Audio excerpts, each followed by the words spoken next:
بالله من الشيطان الرجيم. بسم الله الرحمن الرحيم. إنما المؤمنون إخوة فأصلحوا بين أخويكم واتقوا الله لعلكم ترحمون. صدق الله العظيم. Hadirin para jamaah salat Jumat Masjid Al-Muhajirin yang dimuliakan Allah. Kita bersyukur kepada Allah Subhanahu wa taala karena dengan rahmat dan izin dan hidayah Allah Subhanahu wa taala kita sekalian pada saat ini masih mau dan mampu melaksanakan berbagai perintah Allah Subhanahu wa taala. Pertama, salat Jumat kali ini yang merupakan fardu ain bagi kita kaum mukmin yang laki-laki yang bermukim. Kemudian selawat dan salam kita sampaikan kepada Nabi Rasulullah Nabi Muhammad sallallahu alaihi wasallam, Rasul telah membawakan rahmat bagi sekalian alam.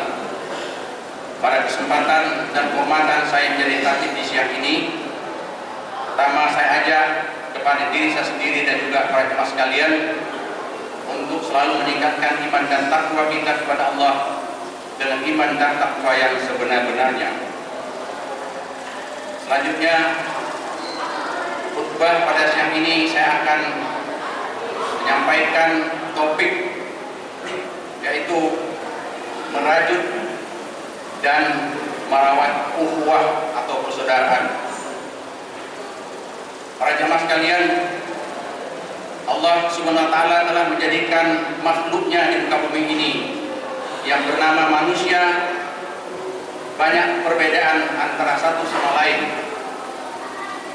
Berbeda secara fisik, juga dalam hatinya. Berbeda sifat berbagai ras, kemudian juga berbeda agama dan kepercayaan, tingkat sosial ekonomi, juga tingkat ilmu pengetahuan, ada kebiasaan dan lain-lain. Tetapi ada banyak hal yang sifatnya universal. Manusia sebenarnya ada satu keinginan dan mereka selalu menuntut itu, yaitu hak asasi manusia, yaitu hak untuk hidup, hak untuk beribadah menurut agamanya, hak untuk merdeka secara pribadi, dan hak juga menikmati berbagai kebutuhan hidup, pertama kebutuhan pangan, kebutuhan rumah untuk tempat tinggal, pakaian, dan juga hak menikmati pendidikan. Itu semua manusia, tidak ada perbedaan. Dan ketergantungan antara satu manusia dengan manusia lainnya karena ada kebutuhan yang sama itu tidak bisa dipungkiri, pasti itu terjadi. Misalnya dalam memenuhi kebutuhannya seperti makan dan minum, memenuhi kebutuhan biologis. Kalau manusia dalam kebutuhan untuk melanjutkan juga keturunan, maka tidak mungkin dia hidup sendiri. Dalam memenuhi kebutuhan hidupnya sehari-hari dalam hal untuk memenuhi kesejahteraannya, juga dia tidak mungkin hidup sendiri. Kemudian juga dalam hal hidup di satu wilayah, maka manusia pun tidak bisa dia hidup sendiri. Bagi sebagian orang, atau juga mungkin banyak orang, perbedaan-perbedaan itu adalah menjadi sekat atau batas atau pemisah satu sama lain yang dapat berlanjut kepada perselisihan. Kemudian perselisihan bisa meningkat juga menjadi pertentangan, dan pertentangan lebih ngeri lagi kalau menjadi suatu konflik fisik, baik secara langsung atau mungkin juga menggunakan berbagai senjata yang saat ini telah dimiliki manusia dengan yang sangat modern, yang tujuannya membunuh satu sama lain. Tetapi Allah Subhanahu wa taala telah memberikan kepada umat manusia Dan kita sebagai kaum muslimin sebenarnya sudah jelas, Allah sudah berikan tuntunan oleh Al-Quran.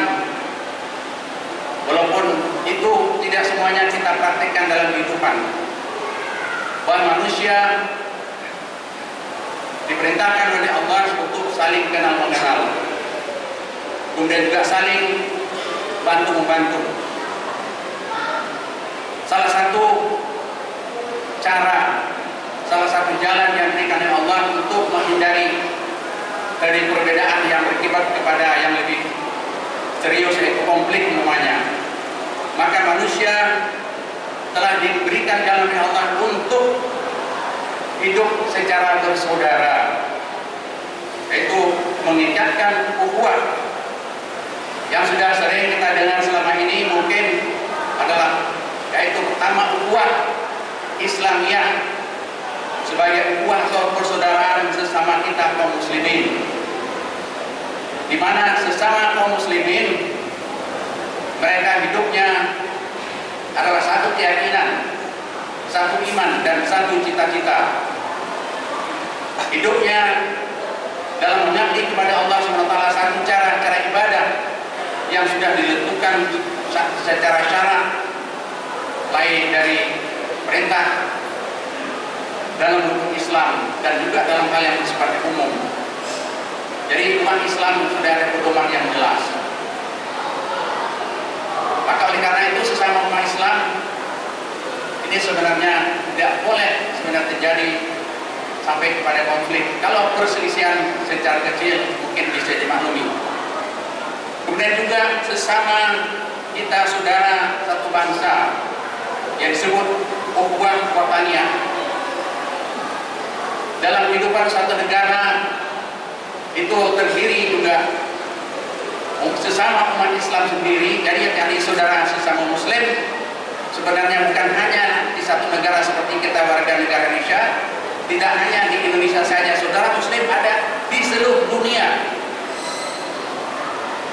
Ya, itu yang merupakan saudara kita seiman, disebut dengan hubungan Amerika kita, hubungan Islamiyah. Tetapi hubungan ukhuwah wataniyah adalah kita hidup dalam satu bangsa, seperti negara Republik Indonesia di tempat kita tinggal sekarang ini. Di situ ada yang jelas umat Islam, ada juga umat-umat beragama lain, dan juga mungkin ada keyakinan yang sampai sekarang mereka belum masuk kepada salah satu agama. Inilah suatu fakta yang tidak bisa dihindari. Dalam hidup bernegara ini, satu sama lain yang berbeda-beda, mungkin berbeda agama, berbeda suku, berbeda adat istiadat, berbeda juga dalam hal kebudayaan, tetapi kita satu. Apabila negara kita ini mendapat gangguan dari pihak manapun, maka kita bersatu untuk mengusir penjajah, dan kita bersatu untuk mempertahankan negara kesatuan Republik Indonesia ini. Karena apa? Kalau negara kita aman, kemudian negara kita ini bisa akan berlanjut kepada negara yang makmur. Karena kemakmuran, bisa ekonomi, juga mungkin kita dalam usaha-usaha perorangan, kita lihat konflik-konflik yang terjadi, misalnya sekarang di Papua, dulu di Aceh, atau juga pernah di Jawa Barat, rakyat tidak bisa menggerakkan usaha-usaha misalnya dalam bertani, yang hidup di desa-desa karena terganggu oleh situ keamanan. Jadi oleh karena itu persaudaraan ukhuwah wataniyah ini penting. Ya. Kemudian juga sesama umat manusia yang hidup di permukaan bumi ini,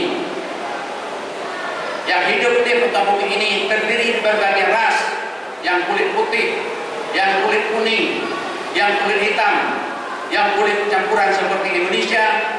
Itu adalah suatu fakta yang ditakdirkan oleh Allah Subhanahu wa Ta'ala.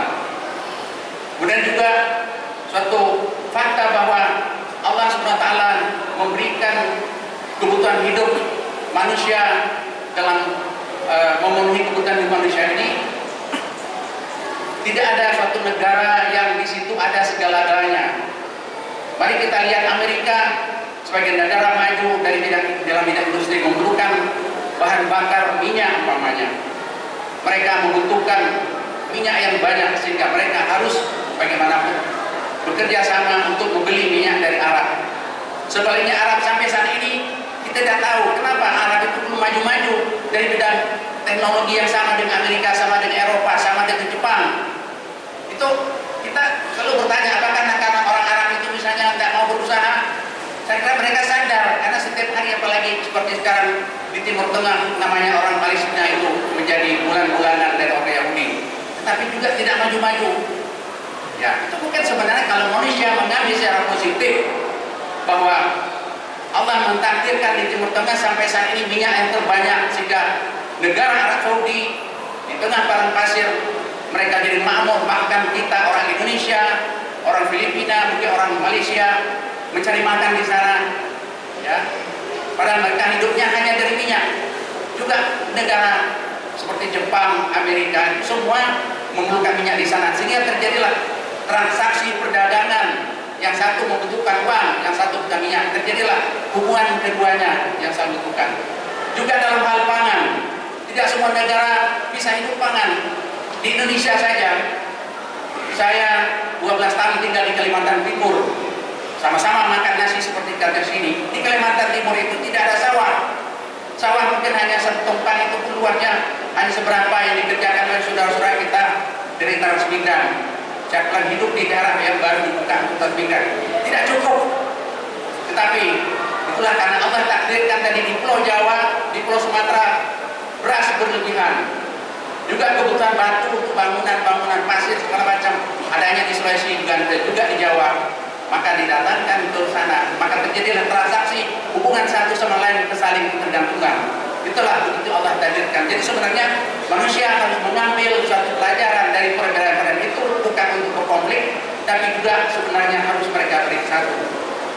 Jadi manusia satu tempat yang antara kita punya uang seperti buah insaniah, yang hubungan umat manusia satu sama lain, insaniah itu harus selalu terjadi, tidak boleh berputus. Karena bagaimana kalau putus mesti nanti akan terjadi berakibat kepada kehidupan manusia itu yang nanti akan buat kepada suatu hidup yang merana karena tidak terpenuhi kebutuhan hidupnya.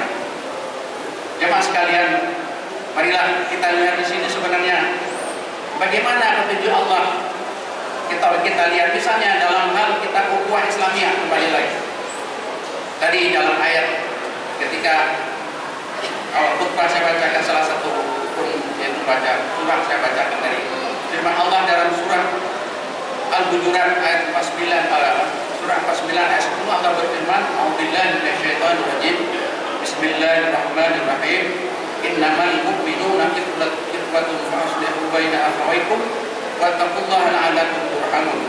Sesungguhnya orang-orang mukmin adalah bersaudara, karena itu damaikanlah antara kedua saudaramu dan bertakwalah kepada Allah supaya kamu mendapat rahmat. Kemudian di ayat yang lain Allah memberi petunjuk. A'udzubillahi minasyaitonir rajim. Bismillahirrahmanirrahim. Wa'tasimu bihablillahi jami'an wa la tafarraqu. Wadhkuru ni'matallahi 'alaikum. Iz kuntum wadhkuru ni'matallahi 'alaikum. Fa'asbahtum bi ni'matihi ikhwana. 3 ayat. Di sini Allah memberikan petunjuk kepada kita dan berpegang teguhlah kepada agama Allah dan jangan kamu bercerai-berai dan ingatlah kamu akan nikmat Allah kepadamu ketika kamu dahulu di masa jahiliyah bermusuh-musuhan. Maka Allah mempersatukan hatimu, lalu jadilah kamu karena nikmat Allah orang yang bersaudara. Ya. Kemudian ada juga diberikan lanjutannya tentang bagaimana kita menjaga keharmonisan itu. Allah melarang kepada baik terutama intern umat Islam juga kepada luar umat Islam itu, yaitu jangan saling olok-olokkan, jangan saling memanggil atau menyebut dengan gelar-gelar yang buruk. Allah SWT berfirman, "A'udzubillahi minasyaitonir rajim. Bismillahirrahmanirrahim. Ya ayyuhalladzina amanu la yaskhar min qaumin 'asa ay yakunu khairan minhum wa la nisa'un min nisa'in 'asa ay yakuna khairan minhum wa la تلمزوا أنفسكم ولا تنابزوا بالألقاب بئس الاسم الفسوق بعد الإيمان ومن لم يتب فأولئك هم الظالمون. Hai orang-orang beriman, janganlah satu kaum mengolok-olok kaum yang lain, karena boleh jadi mereka yang diolok-olokkan lebih baik dari mereka yang mengolok-olokkan. Jangan pula wanita-wanita mengolokkan wanita yang lain, karena boleh jadi wanita yang diperolokkan lebih baik dari wanita yang mengolok. Dan janganlah kamu memanggil saudaramu, memanggil dengan gelar yang buruk, seburuk panggil ialah panggilan yang buruk sesudah beriman. Dan barang siapa tiada bertobat, maka mereka itulah orang-orang yang zalim. Al-Quran surah Al-Quran ayat 11. Jemaah sekalian, ini menjadi catatan kita. Saya kira sekarang kita semua pegang namanya HP, ya. Ini luar biasa sekarang kita bangsa Indonesia ini, saya berani katakan terbelahnya luar biasa. Tapi untung saja kita umat Islam ini sabar, atau sebagian umat Islam yang diolok-olokkan itu sabar. Itulah yang sangat perlawanan. Apa yang Allah perintahkan jangan mengolok-olok tadi. Sekarang satu golongan mengatakan kepada golongan lain panggilan kadrun. Itu luar biasa. Sebenarnya itu membinanya. Kita tahu namanya itu adalah kependekan, namanya kadal gurun. Ya, itu penghinaan siapa, Pak? Para jemaah sekalian pasti tahu siapa itu. Kalau kata-kata kadal atau binatang melata, ya di tempat kita, tapi kadal gurun lebih khusus lagi berada di gurun pasir, ya. Pada gurun pasir ada kadal gurun. Nah, siapa yang disebut mereka? Itulah sebagian dari orang-orang yang saya tidak mau mengatakan atau tidak perlu saya katakan siapa, tapi baca sendiri. Orangnya sudah jelas. Ini gara-gara dulu kita pemilihan presiden, ada dua pihak, yang satu dikatakan, tahu kan namanya, ada satu bentuk binatang juga yang ada dalam air, dan satu binatang yang berada di pohon-pohon malam terbang. Itu dua pihak. Tapi masih berlanjut sekarang, itu mungkin tidak kenal lagi. Sekarang di pihak tertentu ini masih menyebut kepada saudara sesama muslim.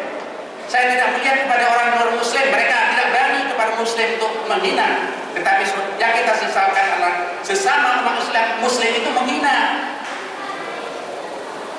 Kalau namanya Dani, namanya Sregar, tidak tahu dia orang daerah mana, dia 100% saya yakin dia muslim namanya. Tapi juga banyak yang lain sama dengan dia mengatakan kepada saudaranya, entah ada karena keturunan Arab kah, atau orang-orang Islam yang sangat getol menjalankan ibadah dengan baik, yang selalu mempertahankan prinsip-prinsip keislamannya supaya tidak tergadai, maka dia dikatakan kadal gurun.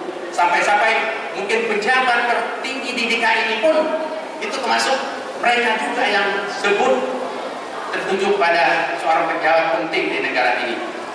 Jemaah sekalian, kemudian juga Allah memberikan jalan kepada kita, yaitu tidak boleh kita berprasangka buruk. Allah SWT berfirman, ya ayyuhalladzina amanu jatanibu katsiran minadh-dhann inna ba'dal ismi wa la tajassasu wa la yaghtab ba'dukum ba'dan ayuhibbu ahadukum ayyakula lahma akhihi maytan wa fakarikum wattaqullaha innallaha tawwabur rahim. Hai orang-orang beriman, jauhlah kebanyakan dari prasangka. Sesungguhnya sebagian prasangka itu adalah dosa. Dan janganlah kamu mencari kesalahan orang lain, dan janganlah sebagian kamu memuji sebagian lain. Supaya di antara kamu, salah seorang di antara kamu memakan daging saudara yang sudah mati. Tentulah kamu merasa jijik kepadanya, dan bertakwalah kepada Allah. Sesungguhnya Allah Maha penerima tobat, lagi Maha penyayang. Ya, mungkin kalau aparat tertentu, kalau memang perlu dan mencari kesalahan atau berprasangka, ya tugas-tugas mereka. Tapi kalau sudah menyimpang dari sebenarnya berprasangka, mencari kesalahan, ini jangan. Allah memerintahkan demikian. Saya perlu mengingatkan di mimbar ini, mengingatkan juga mungkin kita sebagai kaum muslim dalam berdakwah, bahwa janganlah sama Islam itu banyak prasangka buruk yang maksud.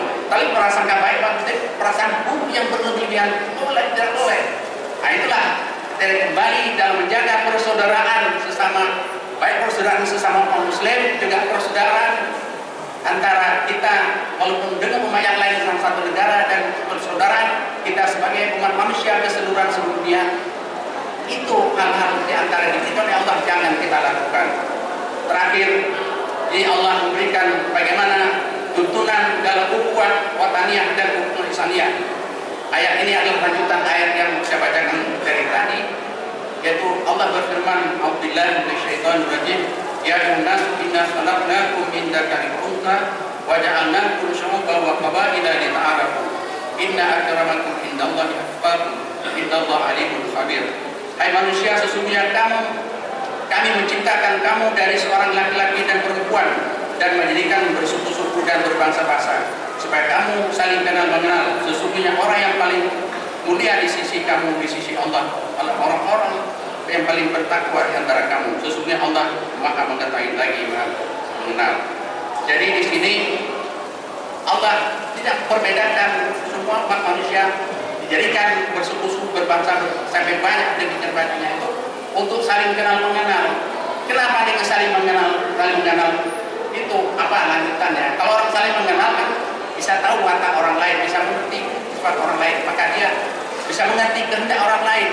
Juga orang lain bisa mengerti kehendak kita. Orang lain bisa mengerti apa yang kemauan kita. Maka di situ dia sama dengan tadi saling menjaga hati, menjaga perasaan. Bagaimana kalau orang membutuhkan bantuan, kita bantu. Nah, itu sudah terjadi sebenarnya ketika terjadi di Aceh. Itu dahsyatnya tsunami, datanglah bantuan ke luar negeri. Alhamdulillah, itu yang dikehendaki. Dan benar sekali, tuntunan Allah yang seperti itu. Mari sekalian pada kesempatan ini sekali saya mengajak, apabila kita mendengar atau kita juga masih menyaksikan bagaimana kehidupan sekarang ini yang terbelah ini, mudah-mudahan kita jangan terpengaruh, tapi kita memberikan nasihat sebagainya dan kembali kepada Al-Quran sebagai pedoman kita. Kalau kita mau hidup dalam dunia ini hidup yang damai dengan sesama umat muslim, damai dengan saudara sebangsa, dan damai juga dengan seluruh umat manusia di muka bumi ini. Barakallahu wa lakum fil Qur'anil azim wa nafa'ani wa iyyakum bima fihi min al-ayati wa dzikril hakim wa taqabbala minni wa minkum tilawatahu innahu huwas samiul alim.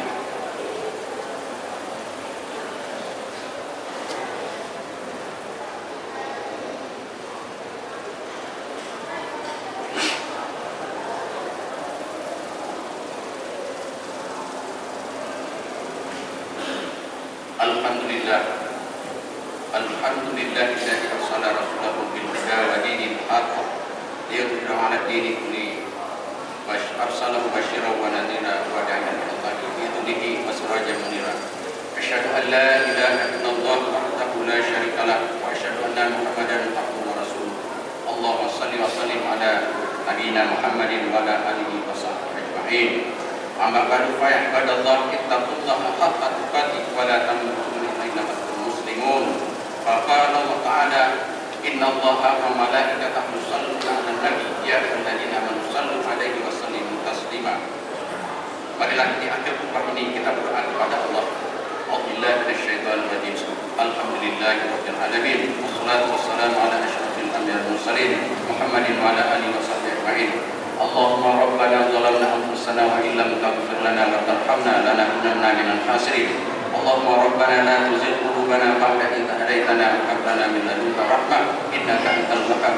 Allahumma rabbana la tu'akhidhna in nasina aw akhtana. Rabbana wa la tahmil 'alaina isran kama hamaltahu 'alal ladzina min qablina. Rabbana wa la tuhammilna ma la taqata lana bihi wa'fu 'anna waghfir lana warhamna anta maulana fansurna 'alal qaumil kafirin. Rabbana atina fid dunya hasanah wa fil akhirati hasanah wa qina adzabannar. Ibadallah, innallaha ya'muru bil 'adli wal ihsan wa ita'i dzil qurba wa yanha 'anil fahsya'i wal munkar wal ya'idukum la'allakum tadhakkarun. Wa la dzikrullahi akbar wallahu ya'lamu ma tasna'un.